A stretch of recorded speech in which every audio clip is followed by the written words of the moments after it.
E vamos lá. Nós estamos iniciando as epístolas do Novo Testamento ou as cartas do Evangelho. Se porventura eu fosse mudar de estado aqui, por exemplo, e quisesse continuar com vocês no grupo, quiséssemos continuar dando aula, se não tivéssemos hoje a tecnologia, se não tivesse hoje esse recurso da internet, como que poderíamos continuar a fazer isso? Teria que ser através de cartas. Então, eu escreveria uma aula sobre o assunto a ser tratado, enviaria para um de vocês, e aí, ou vocês se reuniriam em grupos, tirariam cópias, fariam aí, iam repassando isso de um para o outro. É assim que funciona. Então, seria assim que funciona. Então, quando nós combinamos, quando nós elaboramos o nosso cronograma, as cartas elas têm muito conteúdo de utilidade para nós que somos espíritas. Tem muito recurso, tem muita informação que não está contido simplesmente no Evangelho. Porque se o Antigo Testamento é algo dificílimo de ler, porque precisa entender os costumes e as tradições do povo hebreu, as cartas, se não conhecermos a origem das comunidades, como eram aquele povo, como eram as igrejas que Paulo e os demais apóstolos fundaram, nós não vamos entender o significado de cada carta. Não basta só ser dirigida à comunidade de Corinto, à comunidade de Filipos, ou seja, de Tessalônica. É preciso entender o contexto de como cada uma dessas regiões estão vivendo. Então, esse foi o nosso objetivo. Para aqueles que vão achar, de repente, que os primeiros slides estão chatos, foquem no estudo. Depois, quando vocês estiverem assistindo a aula pelo YouTube, prestem atenção, porque vai facilitar muito o entendimento, até mesmo da nossa doutrina espírita e a importância que tem todos os ensinamentos de Jesus. Jesus é uma referência, Jesus é guia e modelo, mas, para nós, todos os apóstolos, e principalmente Pedro e Paulo, eles têm uma importância ímpar, cada um deles, porque Paulo era literato, Paulo era intelectual, Paulo era um doutor da lei com vasto conhecimento. Pedro, a simplicidade e a humildade em pessoa. Não estamos falando aqui se ele era explosivo, se ele era grosseiro, mas estamos falando do objetivo e da destinação que o Cristo deu a cada um deles, assim como deu a cada um de nós. Feito isso, vamos lá. Em livros didáticos, históricos, científicos ou literários, não temos a figura do destinatário. O público-alvo do livro é determinado pelo tema que aborda. Paulo Estevão não está direcionado a uma pessoa. O A Caminho da Luz não está direcionado a uma pessoa. A Arte de Quebrar Vidros não está direcionado a uma casa, a uma região. Então, está direcionado a quem gosta de romance, seja um romance de época, seja um romance medieval, seja um tema mais científico. Então, o público-alvo do livro é de acordo com o tema que ele vai abordar, o cenário que será criado até ali, então. Uma carta específico e restrito, previamente delimitado pelo próprio sim. Então, a carta está direcionada a alguém, e não em Paulo. Eu estou falando para você. Você está compartilhando com o público porque você quer, você. Então, aqui está bem claro. Então, esse remetente da carta, ele sabe a quem, daquilo que está na missiva que ele escreveu. Quando o destinatário de uma carta é identificado, as pesquisas históricas, socioeconômicas, políticas e sociológicas na qual o emissor e o receptor da mensagem estavam inseridos são facilmente identificáveis. Então, se nós mandamos uma carta para o Grupo Assistencial Espírita Frei Anselmo, aos cuidados da Laodiceia, então está perfeitamente. É a casa espírita, na pessoa da presidente, que representa todo aquele conglomerado, todo aquela situação que envolve a casa. Não importa se as duas casas físicas, mas sim a pessoa que é responsável. E quem está se dirigindo à carta? Qual era o objetivo? Qual era a comunicação? Então, nesse contexto, remetente e destinatário traçados pela escrita em pauta. Por essa peculiaridade, é de suma importância identificar o destinatário de uma carta quando se propõe a interpretá-la. Então, se eu pegar uma carta que é para a Regina, se eu pegar uma carta que é para o Edson, algumas coisas eu vou assimilar pelo conhecimento que tem, pela própria experiência. Mas a grande parte do que está ali, principalmente se é essa carta pessoal, não tem como eu identificar. Por quê? Porque tem toda uma linguagem, tem toda uma cifra, quase que um holograma, entre o destinatário e o remetente. Por isso é importante identificar quem vai receber, porque se o remetente, às vezes, nem tanto importa. Não é assim? O Emmanuel, no livro Testemunhos do Chico Xavier, tem uma comunicação do Emmanuel diretamente para o Chico, que ele compartilha, e que ele fala, que o Emmanuel fala que eles, na realidade, eles não estão a serviço do Evangelho, eles não estão ainda nesta condição, eles são os carteiros, eles estão entregando ali as cartas da espiritualidade. A mensagem contida nas cartas evangélicas tinha o objetivo de convencer e influenciar os cristãos a permanecerem no Evangelho do Cristo. Entretanto, os problemas pertinentes a cada grupo de cristãos motivaram e influenciaram diretamente os escritores das cartas. Sim, então as cartas tinham o objetivo de fortalecer a fé, renovar a esperança, incentivar a serem perseverantes, ensinar a eles a importância da caridade, entre outras coisas. Então, ao mesmo tempo, dentro da vivência de cada um, ajudando a solucionar ali os debates, as contendas, as discussões, principalmente as separações que haviam muito, a influência dos grupos. Daí, sabermos, então, o que esses escritores estavam dizendo. Quando nós pegamos um livro do Emmanuel, o Emmanuel é o nosso grande instrutor espiritual, mas tem muita diferença entre o que o Emmanuel nos escreve e o que a Joana de Ângeles nos escreve. São quase que opostos em termos de claridade e principalmente em termos de vocabulário. Por isso, a Joana de Ângeles é identificada muito mais como intelecto e o Emmanuel muito mais como amor, muito mais como simplicidade, devido ao grande poder de penetração que tinha os livros, então, com Chico Xavier. As cartas bíblicas foram direcionadas aos cristãos, o que nos leva a concluir que eles já conheciam o conteúdo do Evangelho, pois nenhuma outra coisa vos escrevemos, senão a que já sabeis ou reconheceis. Então, nessa segunda epístola dos Coríntios, então Paulo, por exemplo, ele está dizendo lá, ele não está escrevendo nada de novo, assim como também a doutrina espírita. A doutrina espírita não trouxe nada de diferente do que Jesus já ensinou, tinha ensinado.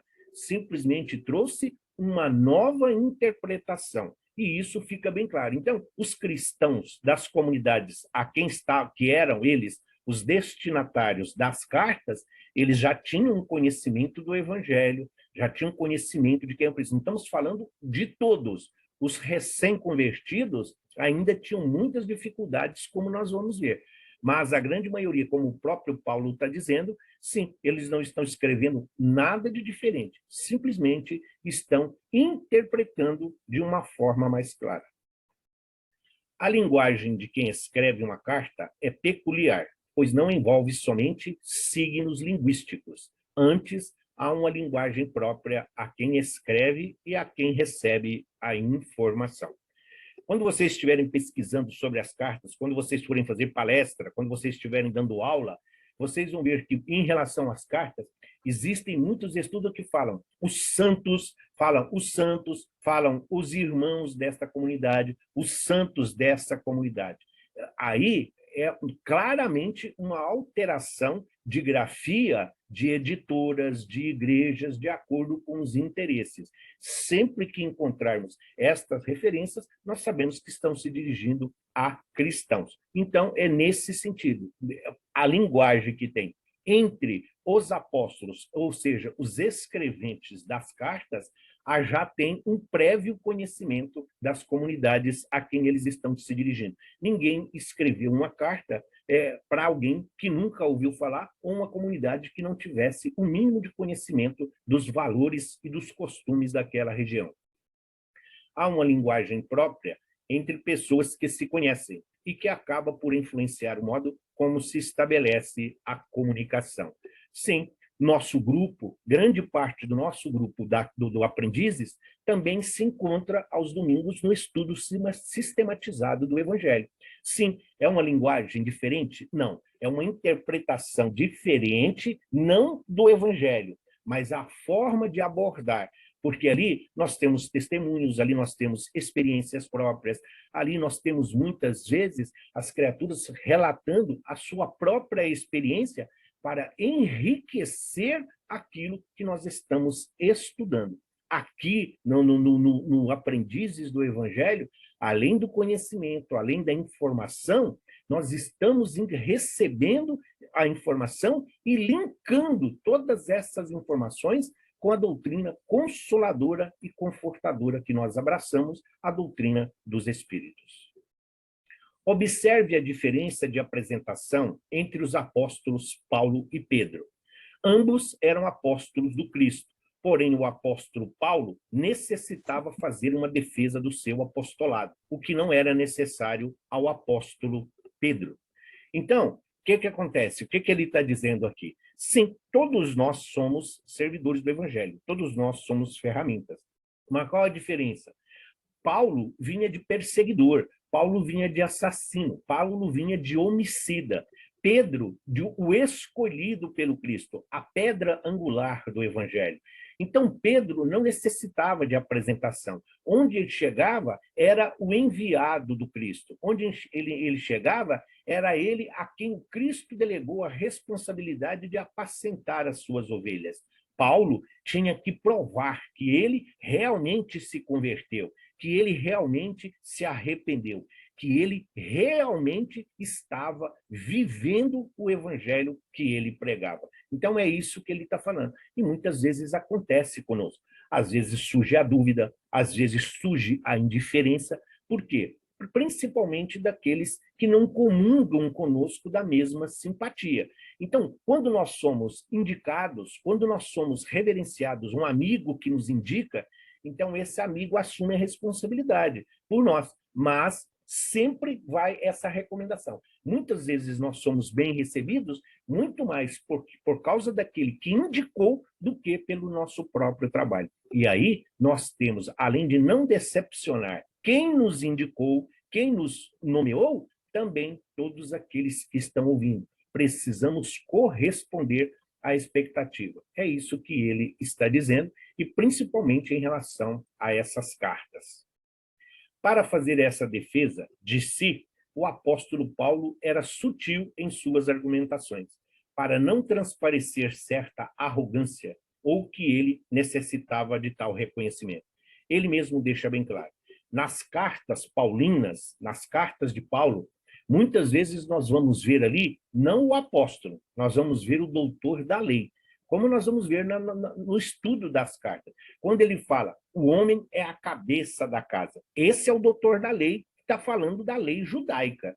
Então, não é o Paulo o apóstolo. Mas, então, ele não se converteu? Não, ele está disciplinando. Como havia muita disenção e esses recém-convertidos abusavam da liberdade que os cristãos recebiam do jugo do judaísmo, então ele não podia simplesmente dizer que tudo era possível, que tudo estava claro.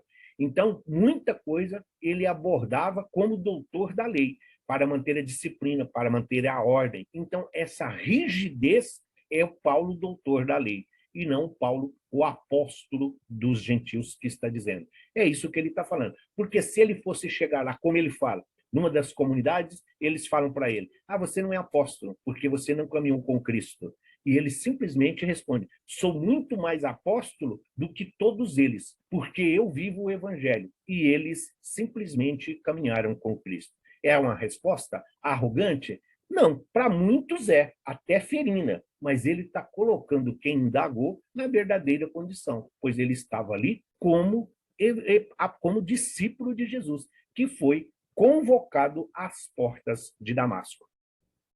A compreensão do Evangelho em sua plenitude somente é possível alcançar se a Bíblia for analisada como um todo. É preciso ler o Antigo Testamento, os Evangelhos e as cartas do Novo Testamento para se chegar à doutrina do Evangelho que os apóstolos anunciaram.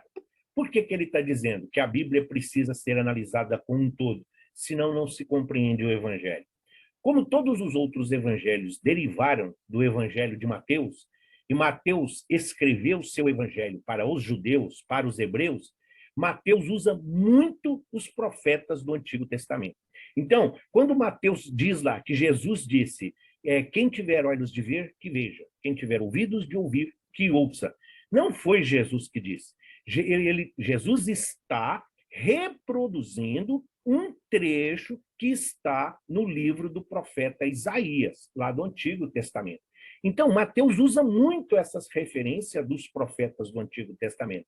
Os outros fizeram algumas substituições. Então, daí se faz necessário esse conhecimento, esses costumes e essas tradições do Antigo Testamento, para compreendermos e situarmos Jesus dentro do Novo Testamento, do Evangelho ou da Boa Nova. Jesus, sim, é do conhecimento de todos nós. Mesmo algumas denominações religiosas ou aqueles pseudos ateus que não acreditam, então Jesus sendo uma lenda, um mito, mas é ainda a personagem mais pesquisada e mais estudada. Mas o evangelho é mais acessível, porque, exceção da maioria das igrejas evangélicas, mas principalmente as igrejas pentecostais que pregam a prosperidade material, elas precisam vir para essa coisa do materialismo, se fazer entender. Então, elas usam o Novo Testamento ou o Evangelho.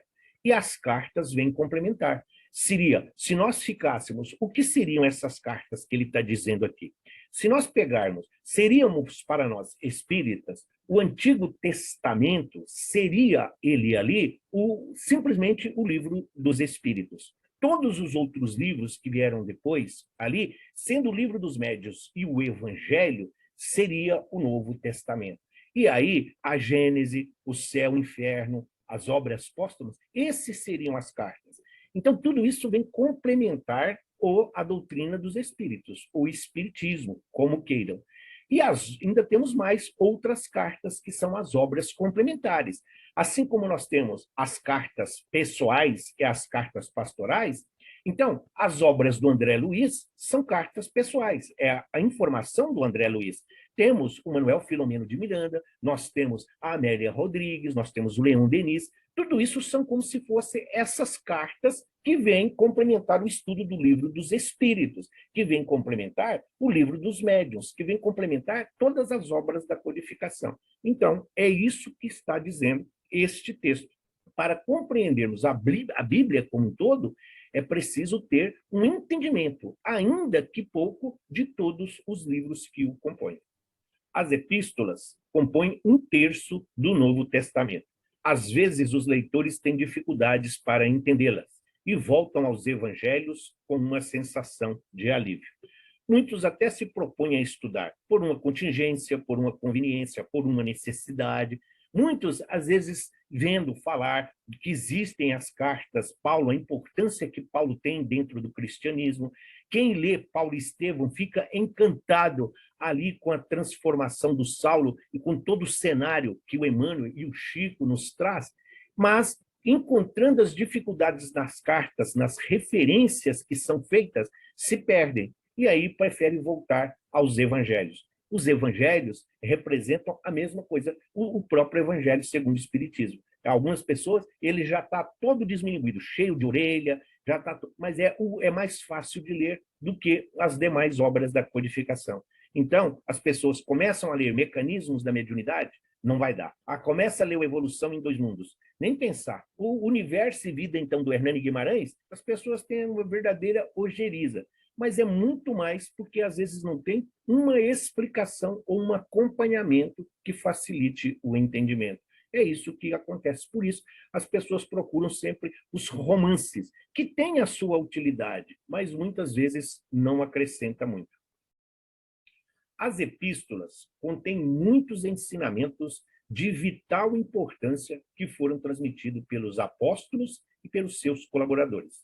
E as dificuldades começam a diminuir quando conseguimos ver as epístolas no contexto daquele tempo e entendemos o enredo por trás delas.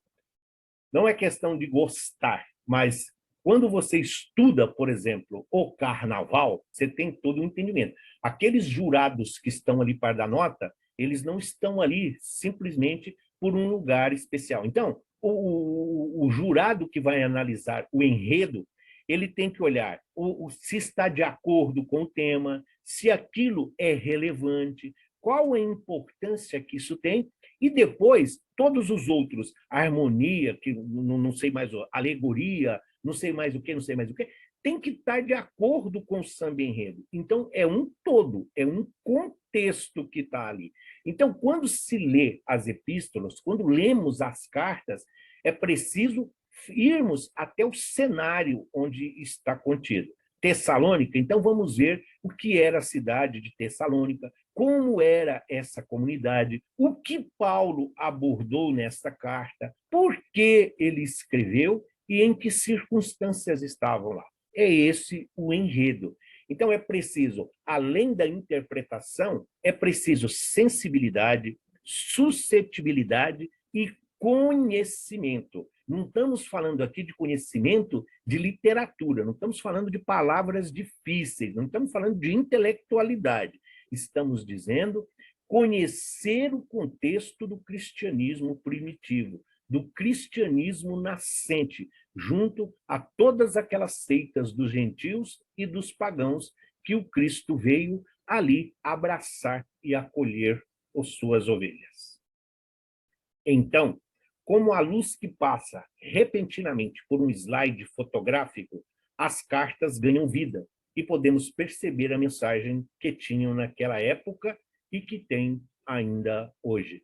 Então, é esse o sentido, sim. Então, entendemos a preocupação dos apóstolos em manter acesa essa chama da fé, em manter aceso esse incentivo, essa busca, essa descoberta desta nova maneira de se viver, compreender qual é a importância de todos nós. E qual era essa mensagem? O que essa mensagem tinha de diferente, então, umas das outras? Exatamente porque era particular. O Manuel Bento tem um regimento, tem uma maneira de funcionar, o grupo assistencial Frei Anselmo tem toda a sua particularidade, o núcleo espírita Padre Isabel tem outra diferença, a União Espírita da Freguesia do Ó é mais centralizado na cura, e assim vai. Então, cada um tem um objetivo diferente, mas todos têm a mesma raiz, todos têm o mesmo guia e modelo, todos estão sob a égide do Cristo e a pleiade de espíritos que o auxiliam. Medo e confusão geralmente andam juntos.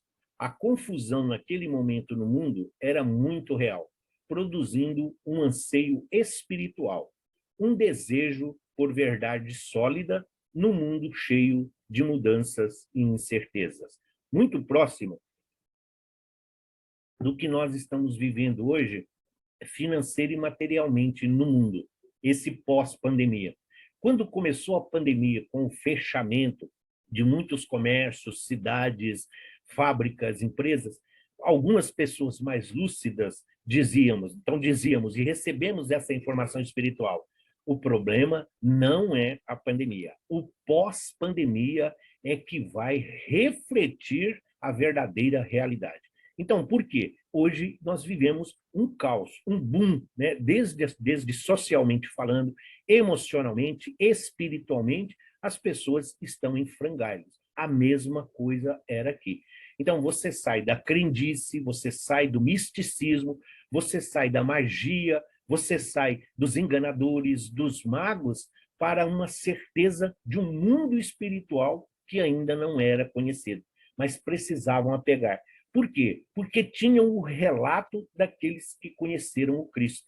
Tinha as experiências e tinha o exemplo vivo daqueles que tiveram a oportunidade de estar com Jesus.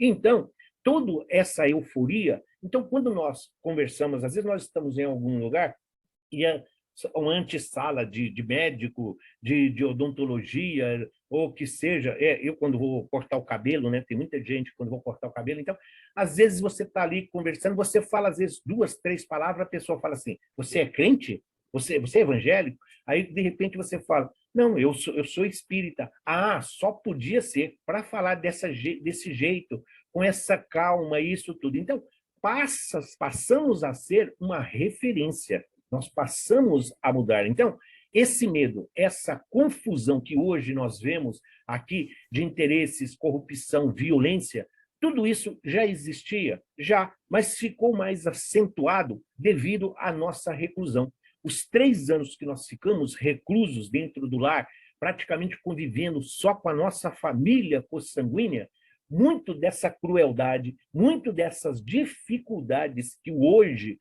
o planeta atravessa e o nosso país, nós não víamos. Por quê? Porque nós estávamos recolhidos num outro projeto, em uma outra sintonia, focados em outros objetivos. Naquela época era a mesma coisa. Então as pessoas buscavam o novo e precisavam compreender esse novo.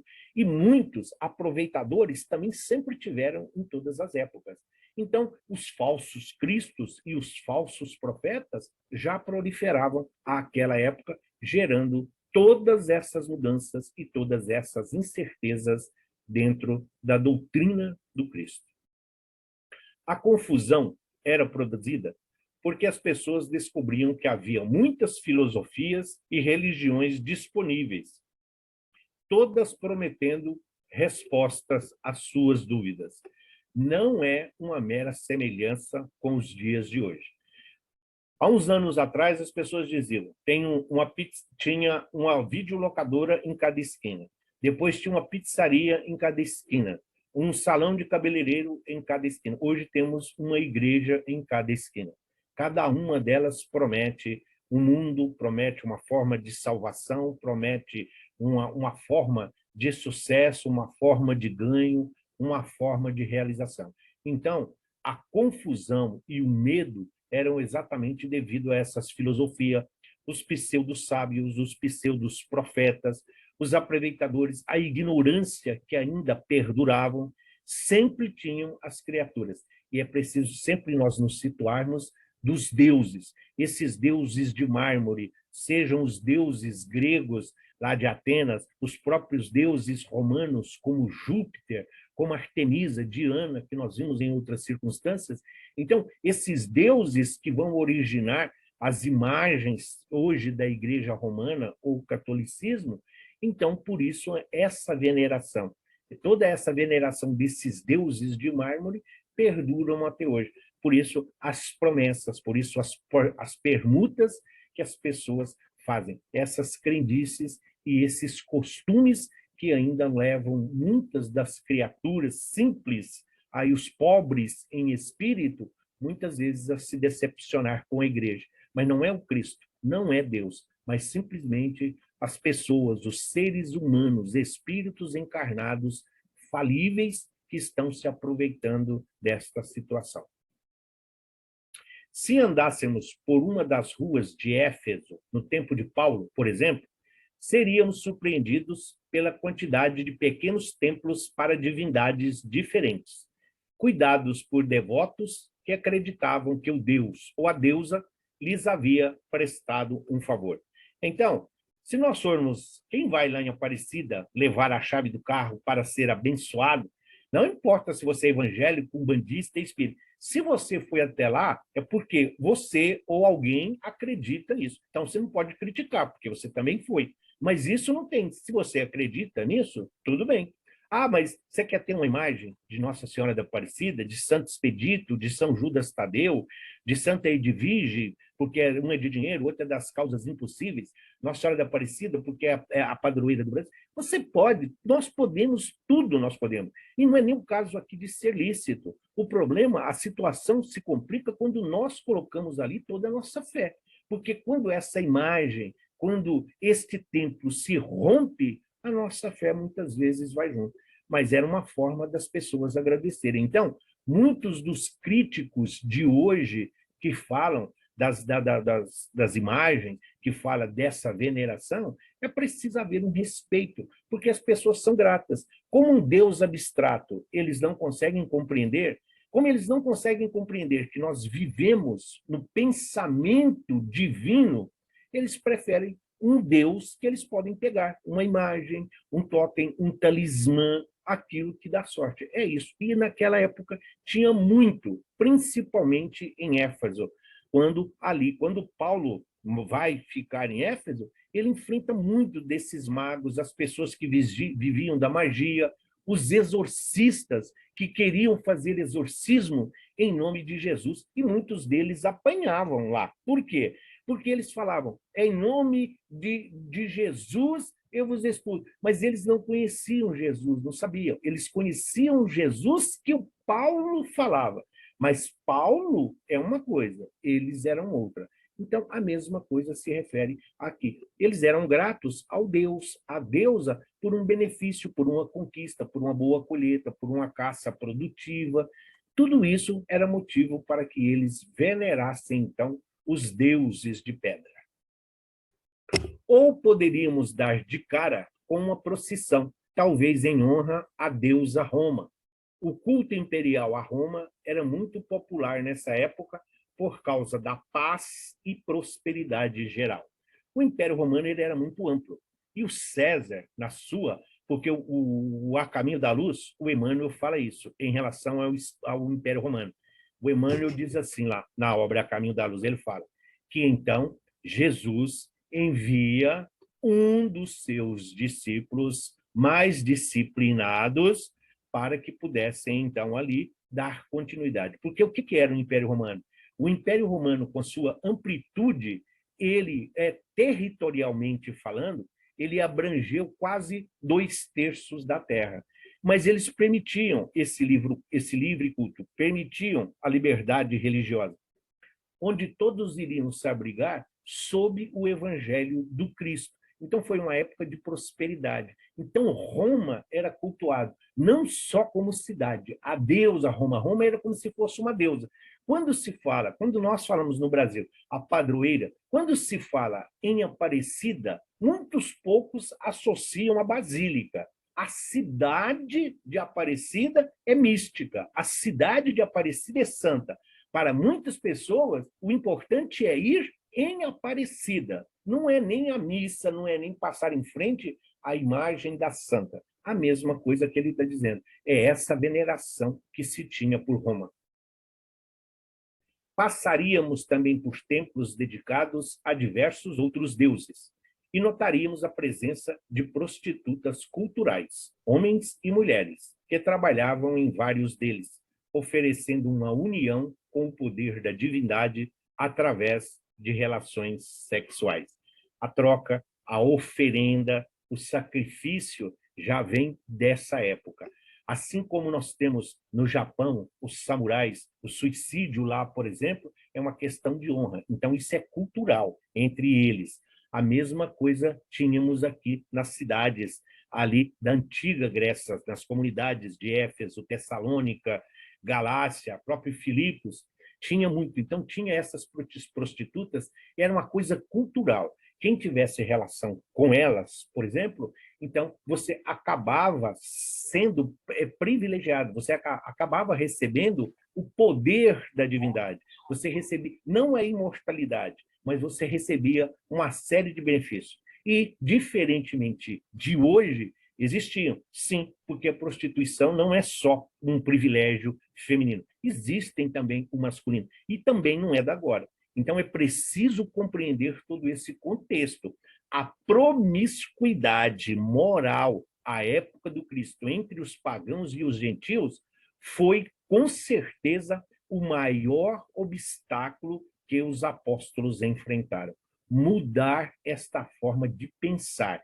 Isso que hoje constitui para nós, devido à Igreja Romana, como pecado, está sempre relacionado ao sexo, que naquela época já era usado como moeda de troca ou como comércio. Porém, no templo de Diana, em Éfeso, atuavam centenas de sacerdotisas virgens que promoviam a abstinência sexual e a superioridade das mulheres e que ofereciam poder através das artes mágicas. Então, essa coisa da castidade também vem desta época. Os sacerdotes, os diáconos, toda essa hierarquia da igreja vem dessa coisa de virgindade, da castidade, que eles não podiam se misturar. Por quê? Porque eles eram criaturas diferentes, eles eram criaturas escolhidas pelo próprio Deus. E essas sacerdotisas, então, ali elas pregavam a essa evolução de que as mulheres estavam sempre um passo adiante. Se quem tiver a curiosidade, sempre que observar, por exemplo, filmes relacionados ao Egito, principalmente, vai ver que tem sempre as mulheres estão em evidência. Elas estão sempre como se estivesse explicando para os homens o funcionamento de tudo, da vida e de tudo mais, porque elas eram consideradas, sim, seres superiores já naquela época. Eles entendiam isso de uma forma espiritual, não como nós entendemos hoje, mas o fato das sacerdotisas serem virgens era a mácula, não podia estar maculada, porque eram seres escolhidos pela divindade. Imagine vivendo num mundo como esse, dentro de uma promiscuidade, onde havia uma miscigenação de várias etnias, de várias raças e de vários povos. Primeira pausa para tomar água e ver se temos alguma dúvida ou alguma pergunta. Seja bem-vinda, Cleide.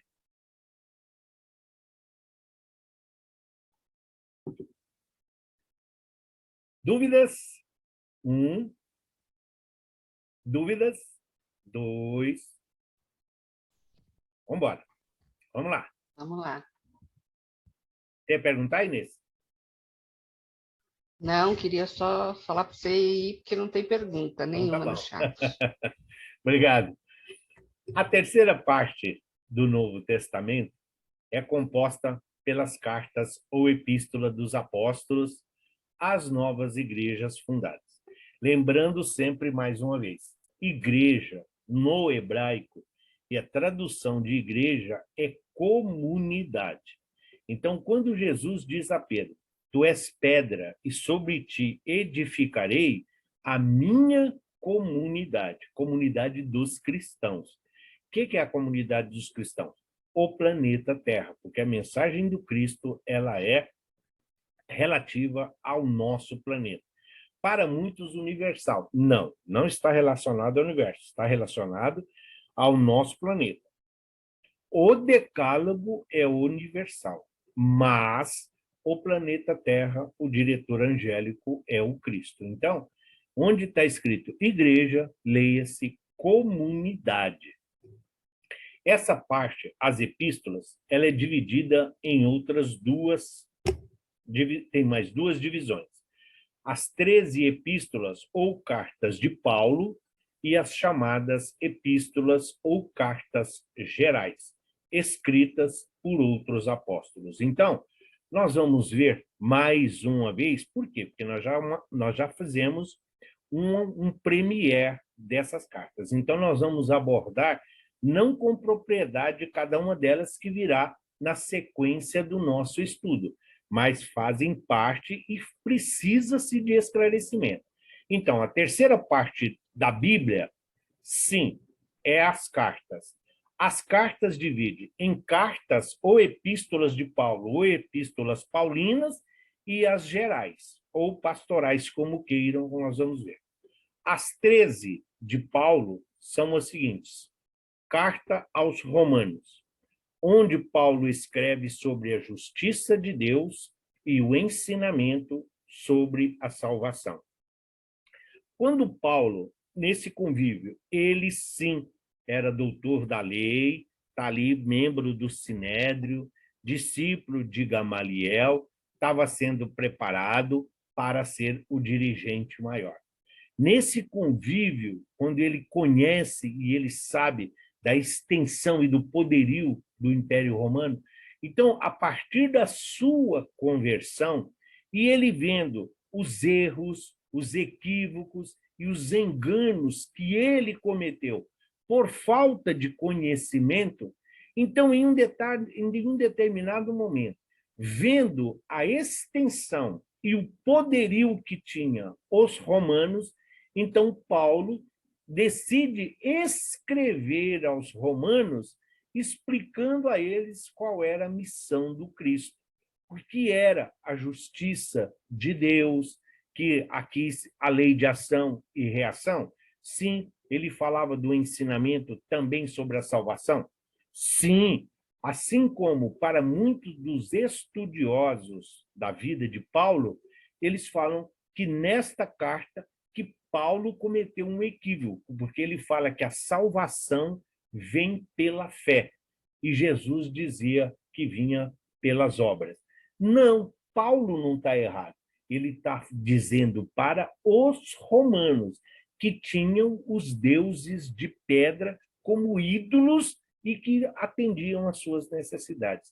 Então, ele está mudando o seu parecer. Então, essa carta é sobre a justiça de Deus, tudo o que se faz, as consequências e os desdobramentos, nós teremos que prestar contas no mundo espiritual. É esse o ensinamento sobre a salvação, a síntese da carta aos Romanos. Na primeira carta aos Coríntios, ele fala sobre as divisões e questionamentos que estavam acontecendo dentro da igreja. Na nossa próxima aula, nós vamos falar exatamente disso. Por quê? Quem manda lá no Frei Anselmo? Quem dá ordem lá? Não, é a Laodiceia. Não, é a Marisa. Não, é o Wilson. Não, é a Maria Alice. Não, é a Angelina. Não, é o Cláudio. Não, é a Dona Neide. Então, muitas vezes, a igreja de Corinto, ela passava por essas discussões, por esses debates. Eles estavam muito mais, davam muito mais importância à autoridade, o poder e a posição do que propriamente a essência do evangelho. E eles discutiam por tudo. Então, lá tinha aqueles que eram adeptos de Paulo, tinha aqueles que defendiam Pedro, tinha aqueles que defendiam Apolo, tinha aqueles que achavam que tinham que simplesmente seguir a Jesus. Então, imagine a miscelânea que era, a confusão que era dentro do mesmo estabelecimento ou dentro da mesma instituição. Na segunda carta aos Coríntios, Paulo faz um alerta a falsos profetas e orienta a igreja a enfrentar os problemas através do amor. Mais uma vez, sempre vai ter os aproveitadores. A igreja, como um todo, a maioria das igrejas, vamos assim dizer, das instituições religiosas, pronto, as instituições ou denominações religiosas muitas vezes usam a religião e a fé dos pobres em espírito para escravizar. E muitas vezes aqueles que detêm o conhecimento, aqueles que têm um pouquinho mais de informação, aproveita da situação para aí manter a mordomia e principalmente alguns privilégios. Então, Paulo, na segunda carta, depois que ele escreve, como nós vamos ver, tentando apaziguar essas discussões e esses atritos, ele volta a dizer que o importante é o amor, que o amor supera todas as dificuldades e que com o amor todas as barreiras serão vencidas. Na carta aos Gálatas, ele explica que a salvação vem através da fé em Cristo. Mais uma vez, a fé não em ação. Por quê? As criaturas viviam de oferendas, viviam de sacrifícios, viviam de ofertas aos deuses. E como elas faziam essas ofertas e esses sacrifícios, então elas não se sentiam na necessidade de fazer uma reforma íntima. Já que elas estavam pagando, já que elas estavam oferecendo isso aos deuses, então elas não tinham obrigação de rezar, não tinham a obrigação de louvar, porque já estava sacramentado aí a paga. É esse o sentido, é essa a essência da carta aos Gálatas. Na carta aos Efésios, Paulo explica como todos os membros da igreja formam um só corpo, sendo Jesus o guia.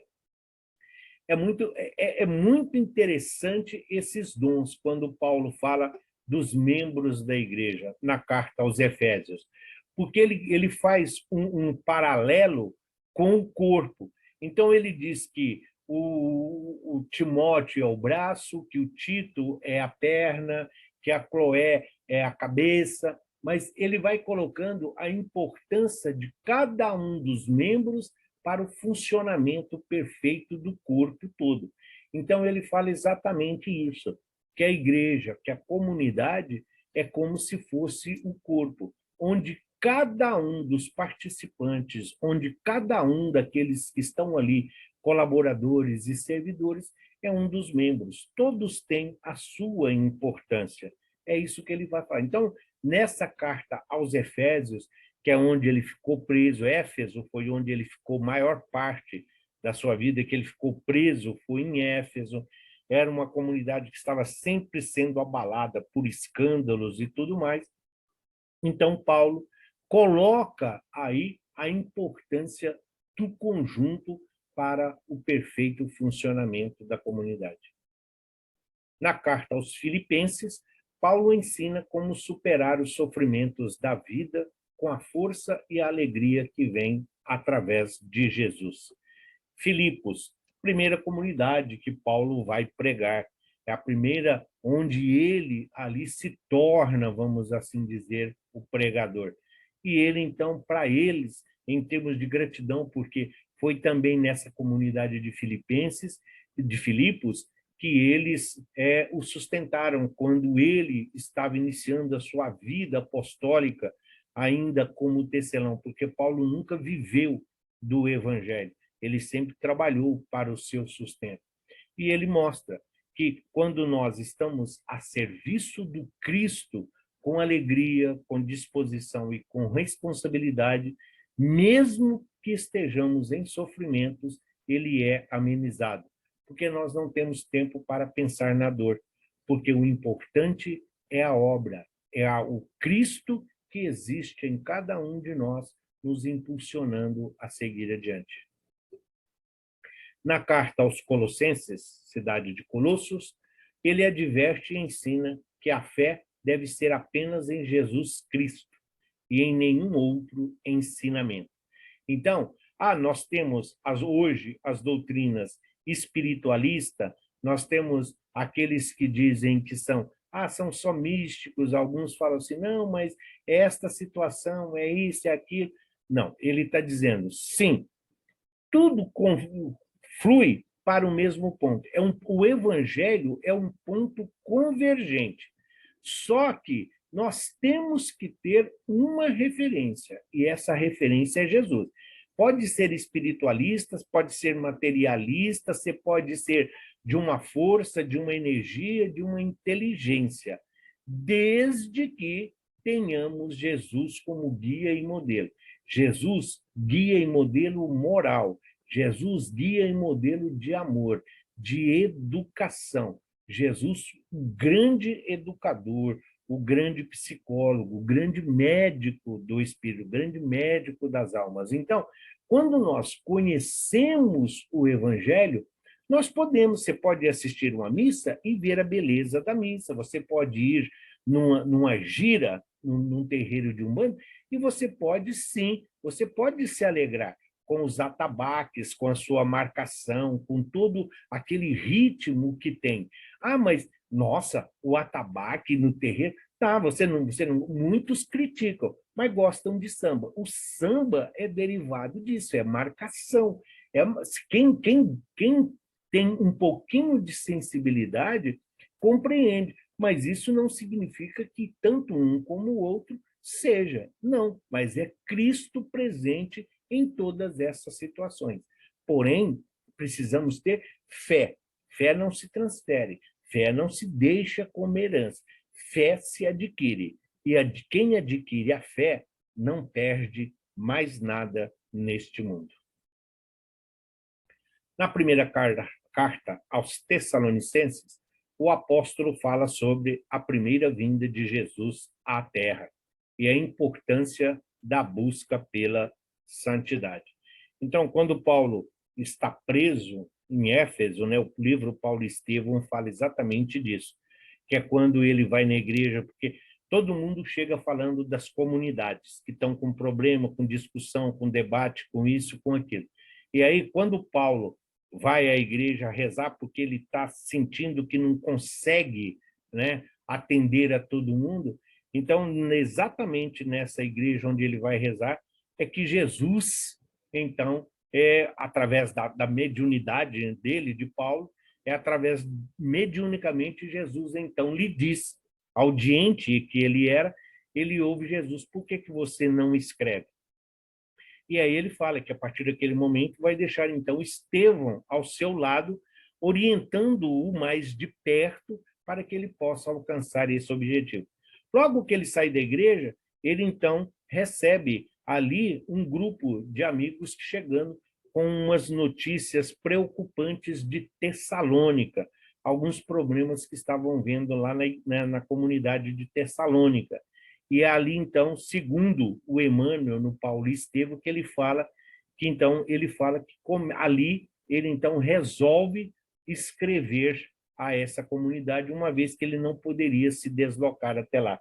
Então, por isso, a carta aos Tessalonicenses, a primeira carta, é aquela que é considerada a primeira carta na ordem cronológica, porque a Bíblia não coloca em ordem cronológica as cartas, mas sim em ordem de importância segundo a Igreja Católica. A segunda carta aos Tessalonicenses, Paulo fala não uma segunda vinda, como muitos apregou. Em momento algum, ele diz que Cristo virá uma vez num corpo físico. Da segunda vinda do Cristo, ele está falando de uma reforma, ele está falando de ação no mundo. Quando ele fala da segunda vinda do Cristo, é conscientizar para o nosso desenvolvimento. Quando ele fala da segunda vinda do Cristo, para mostrar que nós, com todas as dores e os sofrimentos, podemos sim superar essas dificuldades. E que aí, na segunda vinda, já não será mais necessário o derramamento de sangue, porque nós já estaremos previamente preparados para este Cristo simplesmente aí como uma entidade, como um ser espiritual responsável pelo nosso desenvolvimento espiritual.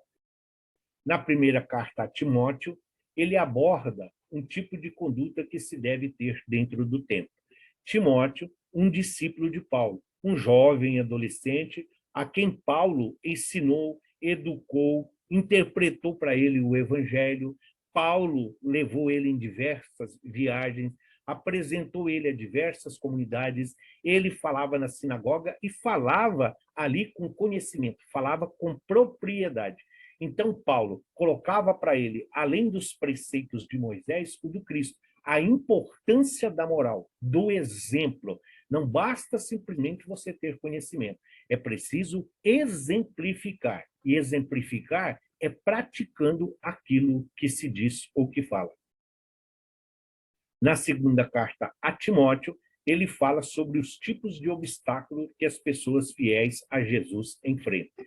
Se num, ele fala da conduta, se num, ele dá um direcionamento dentro de regimentos das leis e ordenanças humanas, na segunda carta ele vai falar exatamente da inveja, ele vai falar do ciúme, ele vai falar do orgulho, ele vai falar do egoísmo, ele vai falar da dureza do coração, da falta de sentimento e de piedade. Então, além dos obstáculos materiais, Timóteo vai enfrentar muitos obstáculos morais, principalmente de autoridades e de poderosos, das pessoas que têm muito receio de perder o cargo ou a posição. Na primeira carta, na carta a Tito, ele fala sobre a necessidade de uma boa doutrina juntamente com as boas obras. Sim, não basta só você ter boa vontade para servir ao evangelho, é preciso conhecimento. Como assim? Sim, tem pessoas que têm boa vontade, têm disposição, querem ajudar, mas não têm conhecimento. Não que elas não sejam úteis, elas não precisam estar na oratória, elas não precisam estar ali dentro de uma formação de opinião. É isso que ele está falando. Agora, mesmo que você não tenha essa facilidade da oratória, a sua vida diária, a sua vida prática, aquilo que você vive o evangelho, isso sim é importante. Porque as pessoas aprendem não pelas palavras, as pessoas aprendem pelas obras, e é o que fica. Então, o que edifica a obra é exatamente a conduta de quem está em referência ou de quem está no momento do exemplo. E a carta a Filemon, que aborda o perdão. A carta a Filemon é muito mais um bilhete. Filemon era um amigo pessoal de Saulo ainda. Então, era um amigo pessoal de Saulo. E ele teve um escravo que acabou furtando, né, alguns objetos e fugiu. E ele vai preso. Esse escravo, acho que é Onésimo, ele vai, então, preso, e quando Paulo está preso também em Éfeso. E aí, conversando com o escravo preso, com Onésimo, então ele fala que o senhor dele, o patrão, era Filemon. E Paulo, então, se lembra de que ele era amigo dele. Então, Paulo escreve um bilhete através das autoridades ali para que seja entregue a Filemon. E nesse bilhete, Paulo está pedindo a Filemon que perdoe o escravo, porque ele não sabia o que estava fazendo, mas que agora, convertido ao cristianismo, ele não só havia arrependido, como ele estava disposto a fazer a reparação. Então, Paulo está dizendo a Filemon para perdoá-lo e que quando ele encontrar com Filemon, ele vai reparar qualquer prejuízo que ele tenha. Essa é a essência da carta a Filemon. As epístolas gerais, já que terminamos as de Paulo, as epístolas gerais também eram cartas, mas são chamadas assim porque eram destinadas ao público geral e não necessariamente a uma igreja. Então, as de Paulo, como nós vimos, é para uma determinada cidade, é para uma determinada pessoa, uma comunidade. Estas epístolas gerais, estas eram para ser aquelas que eram para serem lidas em todas as comunidades. Não que as de Corinto, as de Tessalônica, aos Gálatas, aos Efésios não fossem. A recomendação de Paulo era exatamente isso. Uma vez que chegou na comunidade a carta, muitos copiavam e essas cópias eram redistribuídas para as igrejas, mas eram assuntos que eram muitos particulares, então não tinham um grande aproveitamento, diferente das epístolas gerais, porque essas abordavam o tema central, era o evangelho, eram os ensinamentos de Jesus. Por isso que elas não tinham um público-alvo, mas sim todos os cristãos. A carta aos Hebreus, com um autor desconhecido, a carta aos Hebreus fala sobre a superioridade de Jesus e a fé que os membros deveriam possuir. Vocês vão encontrar, quem for estudar, quem for pesquisar para dar aula, fazer palestra, quando vocês forem conversar no domingo que vem, no Dia das Mães, quando vocês forem num casamento, batizado e tudo, então alguns vão dizer assim para vocês: ah, mas a carta aos Hebreus também é de Paulo. Não, não é. Grande maioria das igrejas coloca como sendo a carta dos Hebreus também de Paulo, mas não é. Por quê? Porque ela fala de coisas muito depois. Ela aborda alguns temas já bem no sexto, sétimo século aí, depois do Cristo. Então, se quem é estudioso, quem é pesquisador, vai ver que não só a gramática, a própria didática, a dinâmica da escrita é diferente. Então, pode ser um admirador, pode ser um discípulo, pode ser alguém, sim, mas então por que ela está entre as epístolas gerais? Porque a Igreja Romana, quando convidou Jerônimo para lá que a Vulgata, a Bíblia que hoje nós conhecemos, colocou ela como canônica. Então, ela é considerada um cânone dentro da Igreja, por causa da sua essência. E a essência dela, ela fala exatamente da superioridade de Jesus e da fé que todos deviam possuir. A maioria delas fundamentam isso.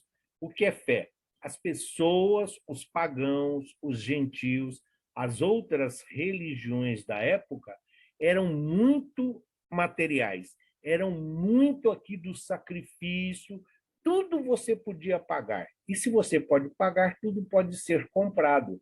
Então, a carta aos Hebreus reforça essa importância na superioridade de Jesus e na fé de um Deus abstrato que nós não possamos tocar, não podemos tocar. Carta de Tiago foi escrita por Tiago, irmão de Jesus. A carta fala sobre a importância da fé ser acompanhado de boas obras.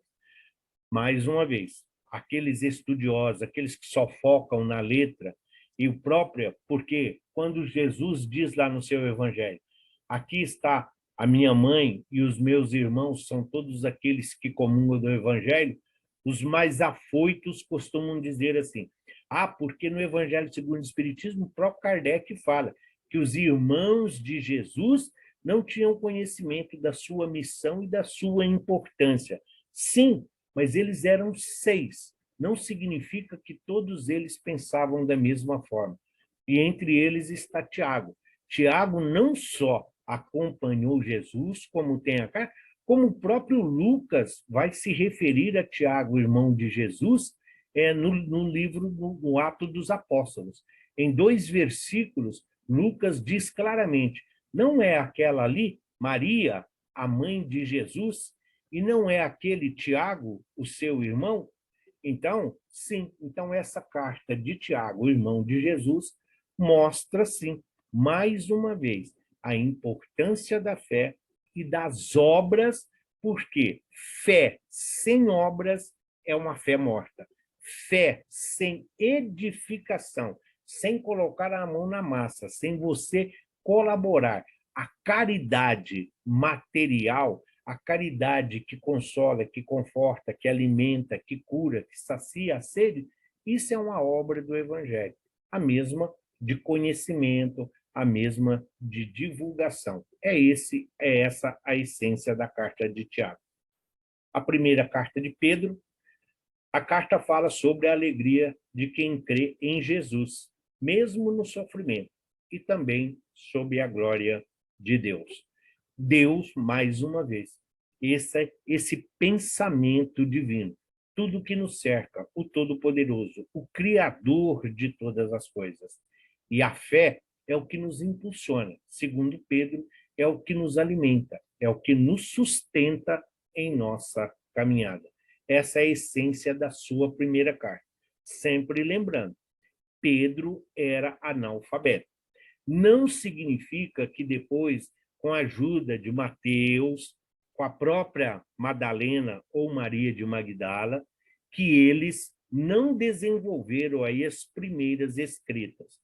Mas, segundo alguns historiadores, as cartas de Pedro foram escritas por Marcos, porque em um período da vida de Pedro, Marcos era o seu secretário, Marcos o evangelista, sobrinho de Barnabé. Ele era como uma espécie de secretário de Pedro. Então, Pedro ditava a ele as suas memórias e os ensinamentos contidos em suas cartas. Na segunda carta de Pedro, a carta fala sobre a certeza do Evangelho e a volta de Jesus.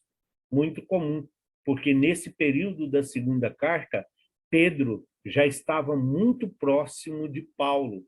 Então, o diálogo, as conversas entre eles, Pedro por ter convivido com Jesus, Paulo pela vivência e pela a evangelização que ele levou. Então, essa certeza de um mundo transformado, de um mundo melhor.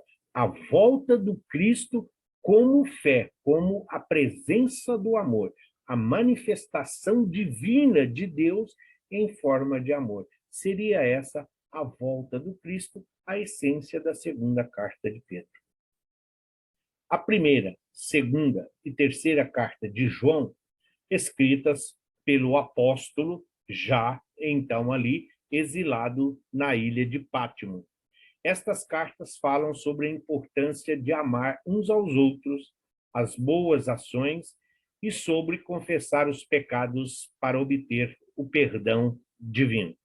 As cartas de João, a pequena particularidade que tem é que, segundo os estudiosos e os pesquisadores, a terceira foi a primeira a ser escrita e a primeira é a terceira a ser escrita. A única que está na ordem mesmo é a segunda. Mas o que importa é esse. João, ele fala muito, a exemplo do que ele fala no Apocalipse, nas suas cartas ele fala muito, meus filhinhos, uma referência não só porque ele estava muito próximo de Jesus, é preciso lembrar que era o próprio Cristo que o acompanhava em desdobramento espiritual nas visões que ele teve da vida futura, relatadas então no Apocalipse. E nas três cartas, João fala dessa importância de amar uns aos outros como Cristo nos amou. A importância das boas ações de fazer o bem sem interesse, mas principalmente não basta só você ser perdoado, a necessidade da reparação para que pudéssemos, então, estar mais próximos da divindade maior, Deus. E a carta de Judas, escrita por Judas, irmão de Jesus. Não é o Judas Tadeu da Igreja Católica, é Judas. Era um nome muito comum, assim como Simão.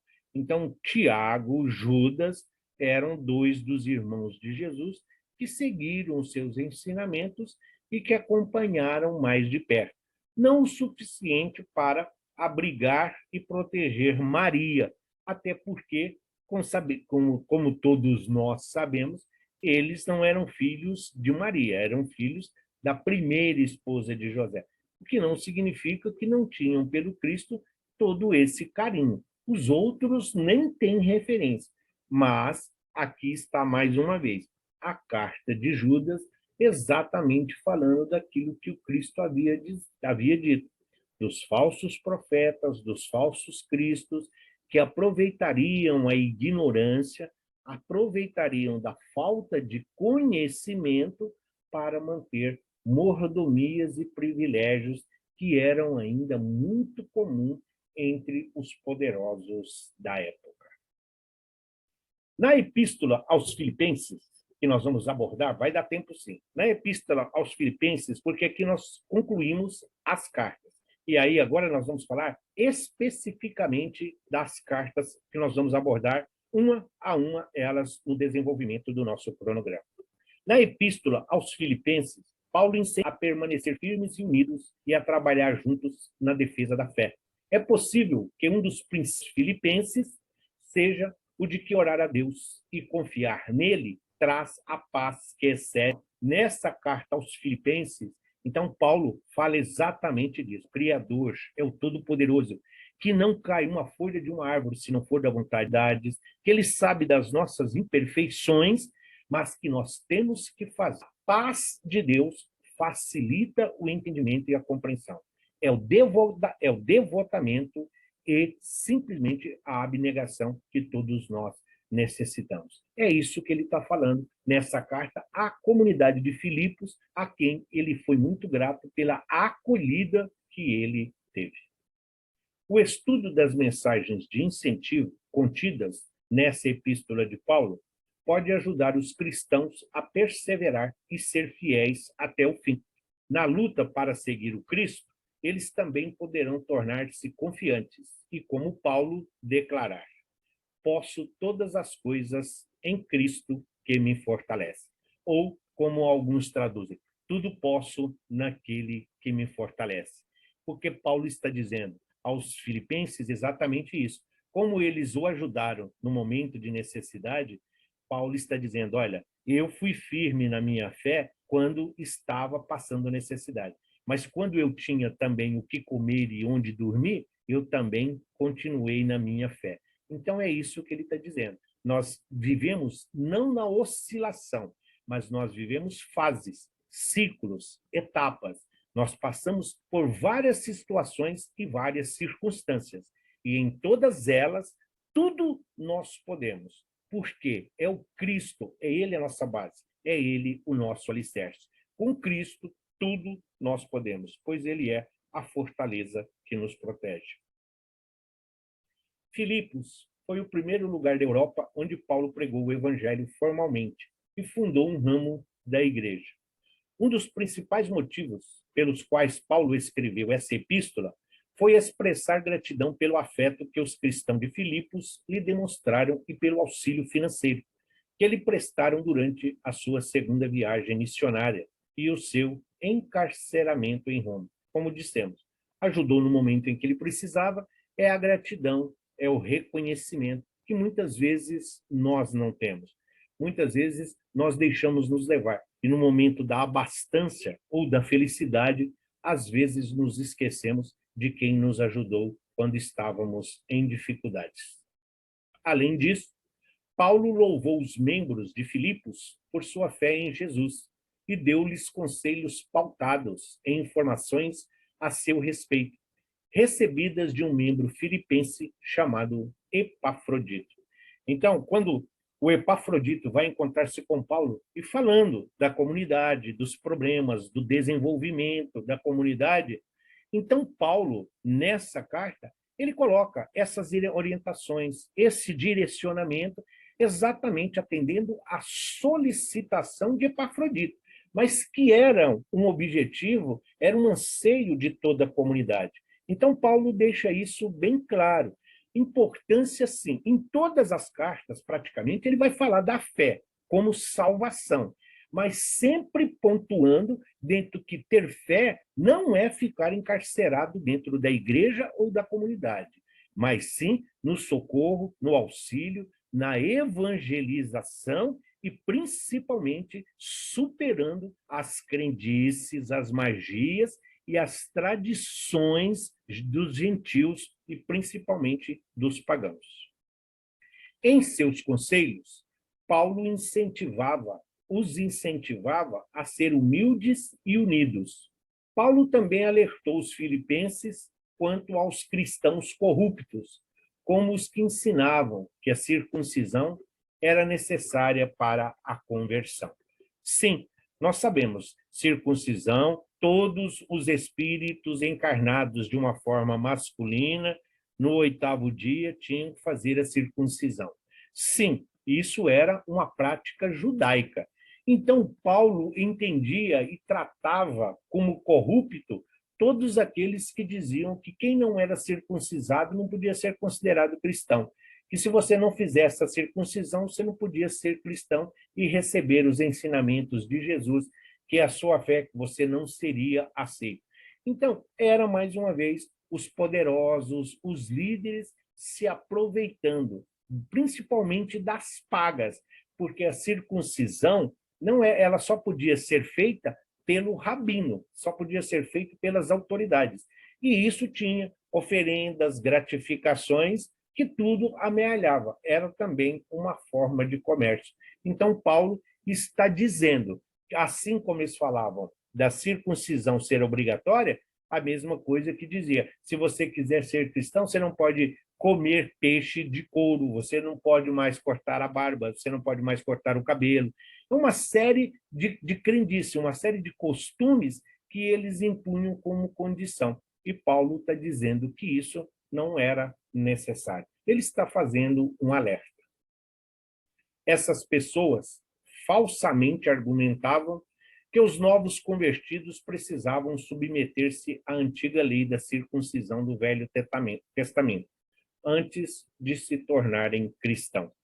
É a mesma coisa. Tem muitos espíritas que não se conformam com a prática, né, dos passes de movimento, que você pode só fazer imposição de mãos, que o passe não precisa ser individual, que o passe pode ser coletivo. Outros dizem que o passe tem que ser coletivo. São todas essas coisas. São tudo isso convenções humanas que atendem melhor à necessidade dos assistidos.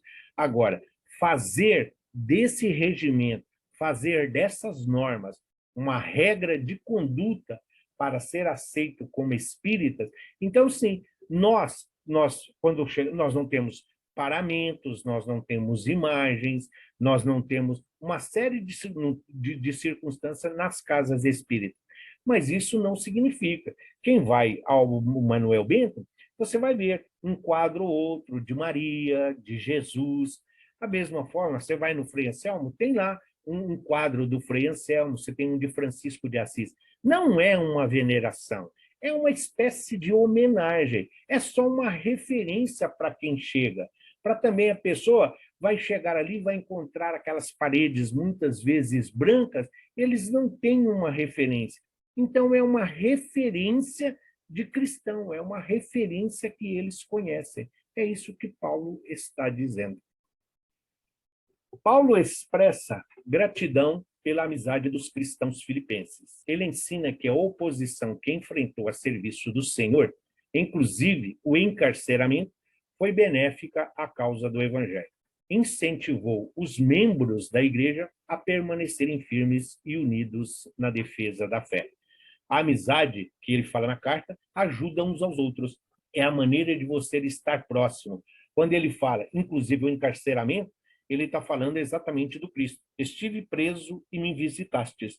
Então, ele está falando, quando ele ficou preso, que isso foi muito importante para que ele sedimentasse a fé, então, nascente nele, mas principalmente onde ele teve a oportunidade de falar do Evangelho àquelas criaturas que sofriam o preconceito e a discriminação exatamente por estarem reclusos. No Filipenses 2, esse 1 e 2 não é capítulo nem versículo, é uma síntese ou um resumo do dito em 4 partes da carta aos Filipenses. Paulo continua a incentivar os membros da igreja a ser unidos e cita o exemplo de Jesus, que condescendeu em tornar-se mortal como exemplo de amor, obediência e humildade. Todos um dia reconhecerão que Jesus é o Senhor. Paulo exorta os membros da igreja a operarem sua própria salvação. O que ele está falando? Ele diz assim que Jesus, nosso diretor angélico, um espírito da esfera crística, não havia necessidade dele aqui encarnar num corpo material, num corpo físico. Então ele fala que Jesus se fez homem, que Jesus se fez de carne, que Jesus se fez igual a nós por amor, por obediência a Deus e para nos dar a grande lição de humildade. É com Paulo que nós aprendemos que Jesus é a manifestação divina do amor, é o amor em forma humana. Então, ele está dizendo exatamente isso aos membros da comunidade lá da igreja de Filipos, que esquecesse a vida material de sacrifício, de ordenança ou dos deuses terrenos, mas sim procurassem, através da fé, se elevar espiritualmente. Paulo adverte contra os que advogam as práticas e ideias judaizantes do judaísmo. Ele descreve a sua antiga vida de fariseu e de como, de boa vontade, abriu mão de tudo para seguir a Jesus. Sim, essa boa vontade que ele está dizendo é relativa.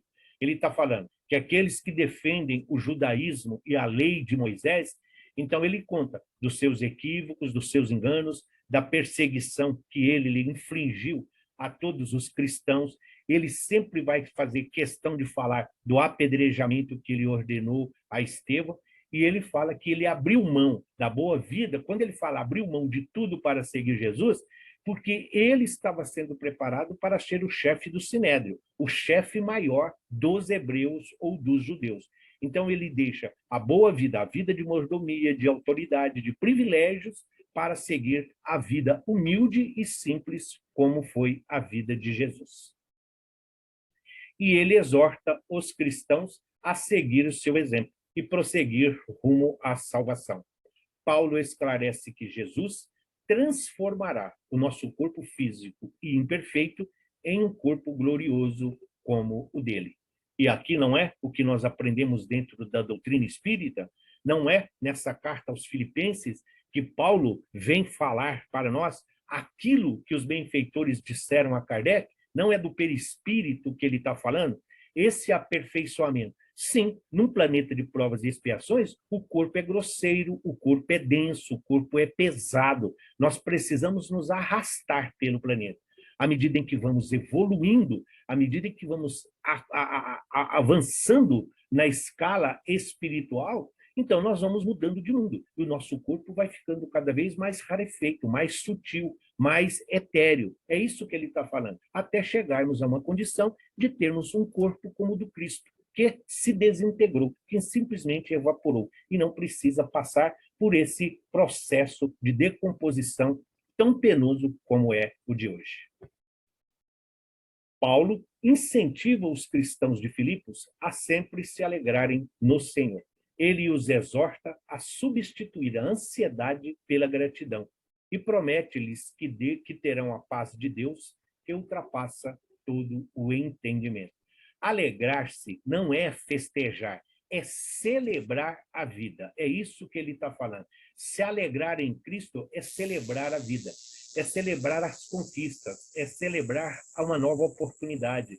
A cada dia, a cada conhecimento, a cada nova informação, a cada virtude que nós colocamos em prática. Então, nós já fugimos da maledicência, nós já não entramos na rodinha que fala da pena de morte ou daqueles que aprovam o aborto, nós já somos capazes de olhar o carnaval com os olhos não mais da lascívia, mas como uma festividade onde muitos só têm esta oportunidade durante o ano de diversão, mas nós conseguimos fazer prece por eles. Então, isso é celebrar, isso é se alegrar no Senhor, entender as necessidades daqueles que caminham conosco neste mundo de dificuldades. Paulo exorta também os membros da igreja a pensar em coisas honestas, justas, verdadeiras, puras e amáveis, virtuosas e de boa fama. Ele reconhece que podemos fazer todas as coisas em Jesus, que é quem o fortalece. Então, ele está falando dele.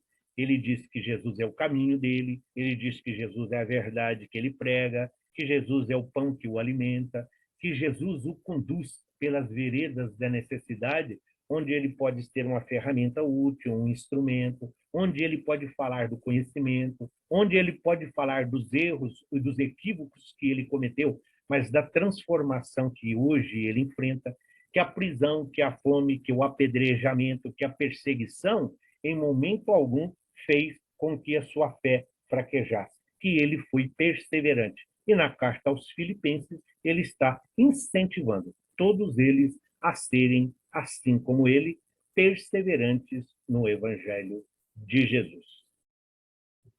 E desta forma, encerramos com essa colocação de Paulo, quando ele fala: todas as coisas em Jesus que é quem me fortalece. Mais uma vez, tudo posso naquele que me fortalece. Tudo posso. Não é só na alegria, na conquista, na realização, na festa, no júbilo. Não, em todas as situações, tudo posso naquele que me fortalece. Porque tem alguém que sofreu mais do que Jesus? Tem alguém nesse mundo que padeceu mais do que o próprio Cristo?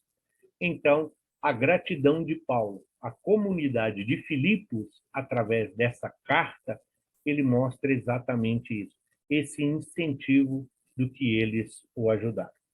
E na próxima semana, nós vamos estar falando, então, da primeira carta de Paulo aos Coríntios e da segunda carta de Paulo aos Coríntios, ou seja, das cartas de Paulo aos Coríntios.